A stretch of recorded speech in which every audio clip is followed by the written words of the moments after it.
Sige, taas. Nanda.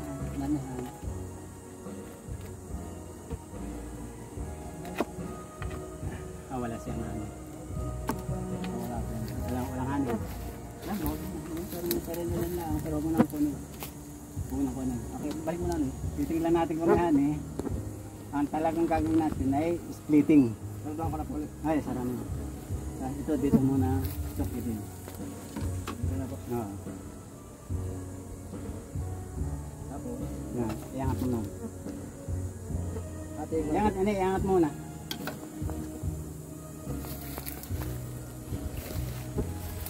Yan. Silipin mo kung may maraming brood na angat. Dandan lang ko yan. Nastal niyan, kung medyo na nasama at mawabasag ang brood na, okay naman, hindi siya mawabasag. Yan. May hanin na siya ilan. Yan, ito ang kuhan. Ito ang tinatawag na splitting natin. Sa splitting, ito to. Ipapatong mo yung walang butas. Patong dito. Walang butas.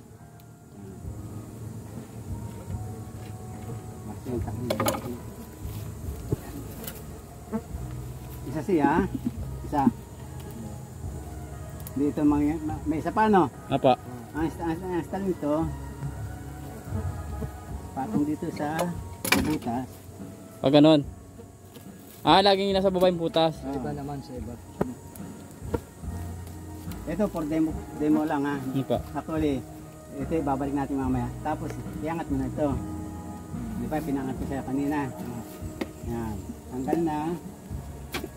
Basta magkukang ng may brood, stainless yung gagamitin. Tirahin mo ng ganyan sa tabi. Bye-bye tabi. Tirahin mo. Oo. Ito yung butas ito nasa kabila. Ito na. Okay. Basta kung saan nakaharap yung araw. Okay po. Yun ang kuhan. Ngayon, babalik natin ito mamaya. Ayan po, para ba't po niya inihiwa ng ganyan? Para mahulog siya. Sa baba? Oo. Okay.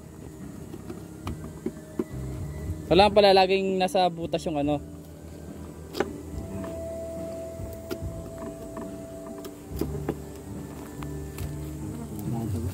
Ito yung mahuhulog sa ikalawang layer. Sa unang layer. Hanggat maaari, iwasan mo ang hawakan ng brood. Yung pinakang ba niya. Hindi po siya pwede. Pwede naman kaso hanggat maaari, iwasan. Bakit po? Para may iwas yung contamination. Ang kamay natin, hindi man, bagamat tayo lang nagamit ng kamay natin, pero marumi ito. Okay po. Pero pag naka-gloves po? Oo naman, pero hanggat maaari nga, iwasan natin. Okay, sige po. Hanggat maaari lang. Yan. Dalawa ng colony mo. Pero nailagay ko rito isa. Yung takip. Ay, narito pala. Dadalo pala ng dala natin. May bibigay isa doon. Sige ba? Yung takip niyan, takpan mo naman siya. Kunyari, yung takip niya. Ganyan din, takip niya siya. Ano? Kailangan pala tayo, maraming ganyan. Meron pa na akong dalawa doon. Takpan mo natin. Pero hindi ito hindi. Kuha tayo ng dadalawang box ng dala ko eh. Kunyari yan po ang takip. Oo. Yan na po yun. Yan na yan. After mga ilang buwan po bago maging split yan? Pagka gusto mo split, 6 months. 6 months. Silipin mo. Pag puno na ito, basta ang alagang palatandaan, puno ang ikalawang layer. Huwag kang mag-split na kakalati pa. Opo. Basta puno. Kaya medyo near. Near na mapuno. Ilang araw po kaya 6 months yun. Hindi, napupuno. Ay, nabuwan yan. Pero sa akin, karanasan ko, 3 buwan nag-split na ako. Depende sa ano. Depende sa lugar eh. Kung talagang favor ang stainless. Pero ito, yung ilalim, ito ang original ay hindi natin nagalaw ang yung original. Ito, ilalayo mo. Wag dito. Pero dahil tayo sa demo lang, hindi pa taga-establish ang kanyang lugar. Ito, ilalayo mo sa mo gusto. Sa kubo. Gano'ng kalayo po pinakamalapit? Pinakamalapit mga 20 meters. 20 meters. Pero mas maganda mga 50 meters. Walang problema. Okay lang po kahit walang bubong sa may puno. Basta ang gawa ko ganito, kaya meron itong ganitong naka-exist. Tiles yan. Tiles. Ah, tiles. Oo, Yung kaya 60 by 60. Nakangat siya. Oo, oo. Nakangat yung kanya. Oo, oo. Kaya siya may patungan ganito. Tiles pala. Tiles yan. Yung pinabubong niya. Oo. Ito, hindi natin gagalawin ha. Sige po. Mga 3 days o 1 week. Kung gusto mo 1 week, tukoy mo na naman kung paano gawin ano. Titingnan lang natin ngayon kung may honey ito ha. Sige po. Purpose lang kung makatingin tayo ng honey. Sabi ko nga sa'yo, ako hindi sa honey production, di kaya negosyo kung may honey. Okay lang po. Yun pala yung taga-purpose namin. Matutunan namin maparami siya. Basta pag nag-explain ka brother, itong guide niya ilalim. Ay, nagdudukot pa, guide niya. Huwag mong kataas ng gusto, guide niya yan.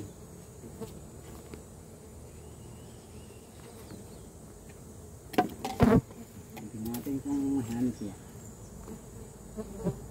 Ang dami pang bubulong. Meron, ilan? Ilan pa, huwag natin anihin. Huwag natin anihin. Ay, meron pang yung takip pala dito isa.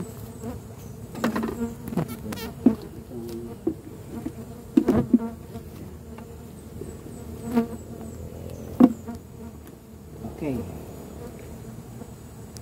Ito, pag di mo binalik sa dati, mamatay isa. Kaya ibabalik natin. For the purpose lang ating split yung ginawa natin ano. Sige po. Idinikit agad nila. Ano yung honey niya? Yung bilig-bilig na yan. Purpose lang natin kaya ginawa natin yun. Ito, pwede natin ganito yun. Pero hindi mo ito ginagawa tayo actually. Ito, kaya ko lang split gawa na yung purpose lang natin ay demo. Dami pala no. Pero mga 3 days pwede namin gawin ulit yan. Balik mo na sa split mo na ito sa after 3 days. Demo lang ang ating ginawa.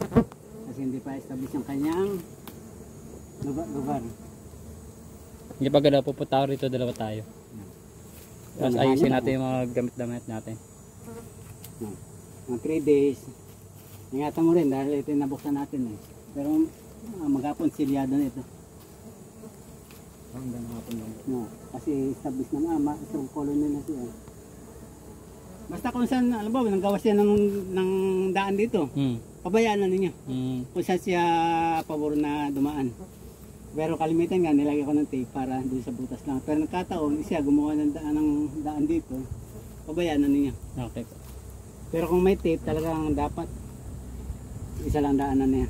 Yan yung kinakain, di ba? Oo, kinakain yan. Pampakuan yan. Multivitamins. Hindi, ganyan. Pampatayo. Kailangan ko yan. Hindi ko pa kailangan yan eh. Ayun, yung sabi siya, mahal din yun, di ba? Mahal din niya, binibenta rin yun. Oo, 1,000. Isang kilo niya, 1,000. Ano yun, yung parang ano ng bulaklak? Oo, pollen. Bako nga mamaya. Ang lasa nito? Masim. Pero ang napansin ko, naro din sa akin dalawa ang ginagawa nila, pero napansin ko, ang bubuyog, sinasarahan nilang isa. O, bakit ka pa magbubutas kung sasarahan nilang isa? Di ba? Tama. Kaya sabi, bakit di isang butas na yan? Eh, kanya-kanya yan, sabi ko. Kanya-kanya tayong observan ko, sinasaran nila. Tsaka proven naman kasi sa tagal nyo na po nag-ano. Talaga. Kaya dami ko nakakaaway, mga nagyayabang doon. Pinapatulan ko talaga. Ito po, iwan nyo na to. Ay, iwan na yan. May dalawa pa doon, pero kung nag-split kayo, kukulangan niya, makakukuha mo yung dalawa doon.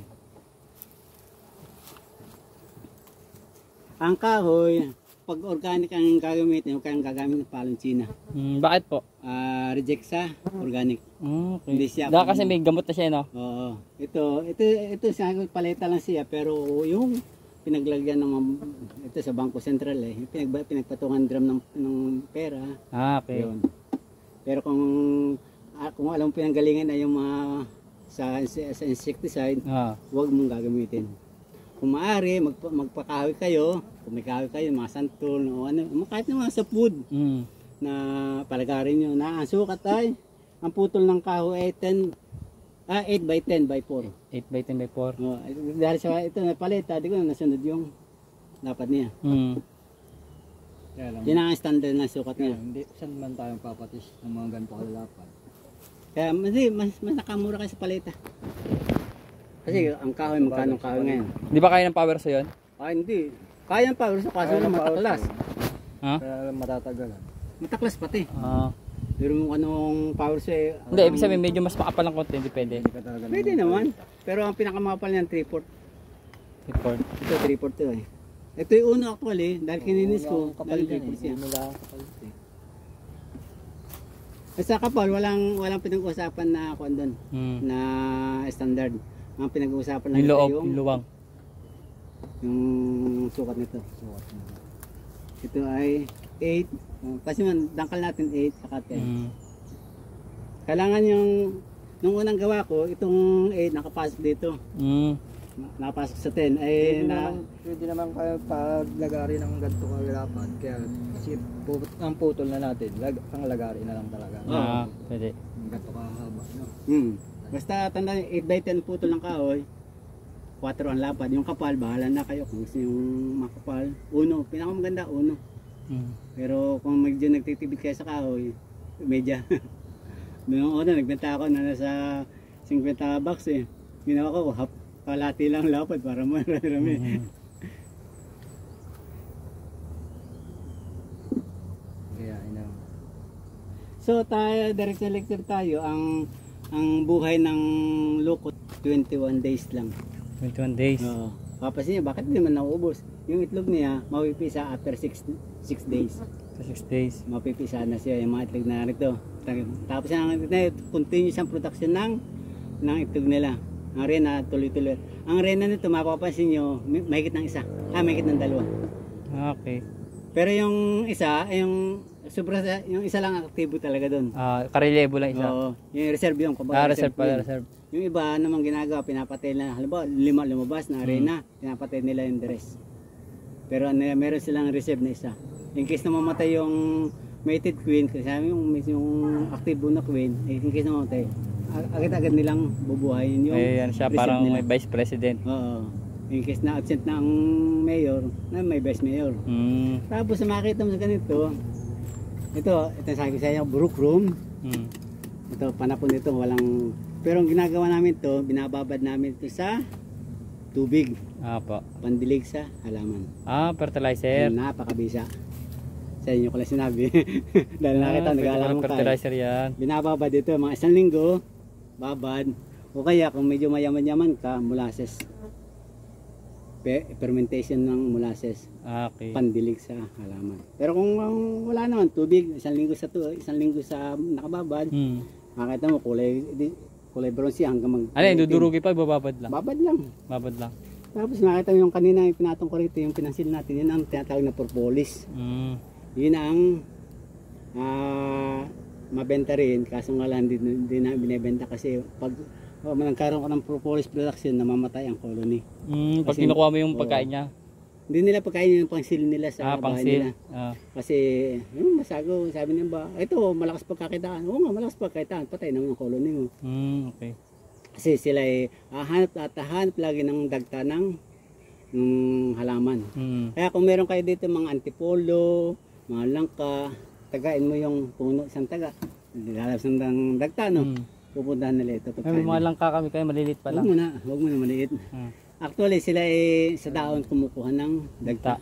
Okay.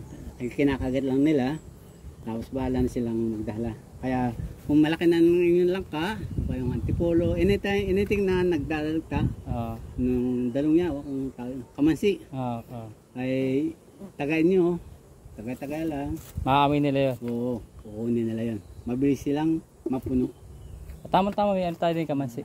Yung kamansi. Pero yung araw-araw yung taga. Marami din tayo antipulo doon sa taas. Oo. Meron din? Kaya lang layo.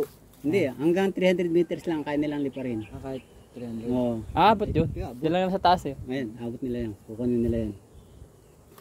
Tapos, Yung yung tibig. Ay, hindi. Hindi yan tibig. Tapos mga pagkain nila, kalimitan niyog. Niyog. Na niyog. Yan ang number 1 nilang source ng pagkain. Kaya kung pahapay mo niyog, dati-rati, yung karating ng bahay ko ay nasa 16 hectare na lupain na niyugan. Dinag-alaga ko, nasa 100 colony. Wala pa 1 linggo, hinapay na. Patay ako. Saan ko dadahin itong colony ko? Yan, nakakuha ako sa dulo-dulo ng colony ng niyugan. Yun, nandun na aking kuhan. Nandun ang aking Yung talagang ano talaga nila. pagkain Main nila source na talaga. pagkain. Tapos kung nakita mo may tubig naman na agos dito, nainom sila ng tubig. Ah, okay. Kaya yung mga natulo-tulo diyan, huwag na yung sarahan. Kaya ako naman, may pa naman. Eh, sila pag tag-init, talagang tubig. Alam mo, nagkati ang tubig nyo, maglagay ka dito ng Tubig. na merong buhangin. Ako. Dapuan nila yun, parang di sila madunod. Ah, okay. So, ang pabaga, ito at ang species dito ay tibiroy. Dalawang klase, yung isang mungo-mungo, nabanggit mo na sa akin kanina, ito ay kalimitan nagbabahay sa pader. Ang pagkakaiba nila, ang bahay nito ay paikot ng ganyan. Ah, yung tumataas. Spiral. Tamantala, ang mungo-mungo ay kalat. Palat. Kaysa isang pan, kung saan nila idapo, yun na. Tapos ito ay mas magandang produce ng honey. Ang honey ito, kalimitan na bebeta ng pagbaguhan ka, piso kada ml. Kada ml. Halimbawa, pero pag kilala ka na, at na tulad ko, ako yung nagbebenta ng 150. Kaya sa isang litro, 1,500. Ang benta ko na. Pero sabi ko kasi, madalang ako magani. Kasi isang taon yun bago. Magkaganon. Minsan makuha mo 1/4 lang, 1/4 liters. Hindi mo magproduksyon ka na ng colony. Benta ka ng benta ng colony. So ano pa ba ang ating kalaman? Sa gabi, huwag kayo magbubukas nito. Lahat ng lilipad yan, malalaglag sa lupa, patay sila. Hindi sila makakabalik sa... Sa gabi po, huwag kayong magbubukas. kailangan Lipat lang sa gabi. Lipat. Lipat lang. Pero ang bukas sa umaga. Never kang mag-try ng bukas. Ano kaya itsura nito sa gabi? Maraming mamatay. Yung mga ito na palialigid sa atin, patay yan. Hindi na makakabalik. So, ano pa bang kailangan natin malaman? May mga tanong pa kayo? Siguro na pag may katanungan kayo, message mo lang ako Ah, sige sir. para kung tayo. Okay na po.